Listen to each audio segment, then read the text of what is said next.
Pengemudi ugal-ugalan yang melawan arah dan menyebabkan korban luka dan kendaraan warga rusak di Jalan Gunung Sahari, Jakarta Pusat telah ditetapkan sebagai tersangka.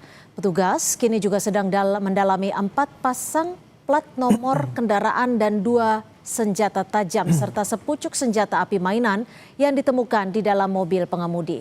Lalu apakah hanya karena alasan tidak bawa SIM dan STNK, pengemudi takut sehingga menyetir ugal-ugalan atau justru ada faktor lainnya?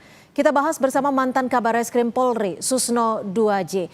Pak Susno, kalau melihat peristiwa yang terjadi dan sempat beredar di media sosial ini, apakah memungkinkan jika pengemudi melakukan tindakan seperti ini hanya karena tidak bawa SIM dan STNK? Bisa jadi ya, lebih besar daripada itu ya. Jadi tapi untuk mengamankan mobilnya dan mengamankan tersangka atau menahannya, kenakan dulu pasal itu sudah kena ya. Tetapi nanti harus didalami lagi. Satu, kenakan undang-undang senjata tajam ya, yaitu undang-undang darurat, undang-undang 12 tahun 51 pasal 2 ayat 2 itu ancamannya 10 tahun ya. Kemudian terkait dengan senjata api, betul mainan atau senjata api benaran atau senjata api rakitan ya. Kalau itu rakitan juga tergolong senjata api. Yang berikut juga harus diselidiki lagi kendaraannya, mobilnya itu kan menggunakan 4 atau 3 tanda kendaraan bermotor ya. Itu berarti palsu. Nah, kalau palsu dan dia katakan tidak bawa STNK, jangan-jangan ya kendaraan juga adalah hasil kejahatan, kendaraan curian, maka dia bisa dikenakan juga, yaitu entah sebagai pelaku pencurian kendaraan, entah sebagai penada, entah sebagai apa, didalami juga. Nah, kemudian penggeledahan di dalam mobil harus lebih teliti lagi. Iya. Lebih teliti di jok, kemudian di semua tempat yang memungkinkan kemungkinan ada menyimpan senjata api atau menyimpan barang-barang terlarang seperti narkoba, itu harus lebih teliti lagi. Jadi tindakan dari Polri, Ya. lalu lintasnya disidik, kemudian kriminalnya juga disidik. Gitu.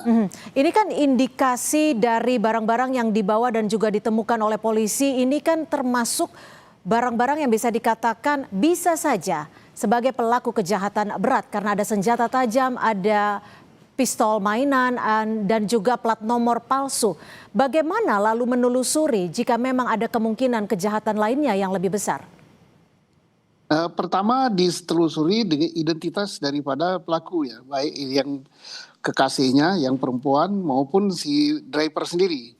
Kan dari datanya bisa diungkap gitu, apakah dia adalah orang yang termasuk di dalam DPO, apakah yang bersangkutan adalah residivis, apakah yang bersangkutan adalah anggota dari sesuatu geng atau apa, itu bisa di situ.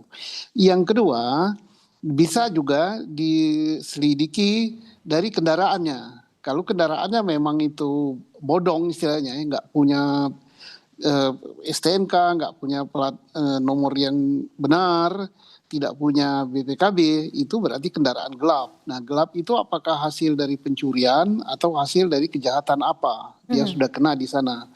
Terus senjata api bisa senjata tajam. Senjata tajam itu berdasarkan Undang-Undang nomor 12 tahun 51 membawa, menyimpan, menggunakan, menyalahgunakan, memasukkan ke luar dan ke dalam Indonesia, memperjualbelikan, itu bisa kena dia ya.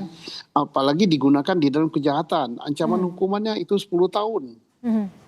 Tapi Pak Susno, kalau melihat dari video rekaman yang sama-sama sudah beredar di media sosial ini, apakah kemungkinan apa saja yang bisa dilakukan oleh tersangka ini untuk kejahatan lainnya? Karena kalau dilihat dari faktor psikologis umur, sebenarnya sudah cukup usia untuk mengendara dalam kondisi baik seharusnya.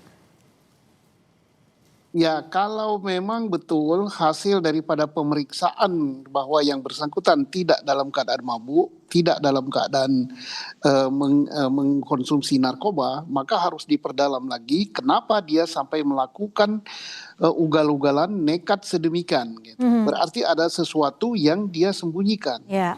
Karena melawan arah, melihat kendaraannya kan berlawanan arah, kemudian menabrak kendaraan lain, kemudian mobilnya mundur menabrak orang lain juga berarti itu ada sesuatu hal yang dia sembunyikan, bukan karena takut, karena ditilang, bukan karena takut dengan polisi yang memberhentikan dia, berarti ada sesuatu. Ada Makanya sesuatu. pemeriksaannya harus lebih mendalam lagi. Oke, ada sesuatu yang lebih besar yang kemungkinan saja disembunyikan oleh tersangka. Terima kasih mantan Kabar Eskrim Polri Pak Susno Duaji sudah berbagi perspektif di Kompas Petang. Selamat sore Pak Susno. Selamat sore Mbak Cynthia.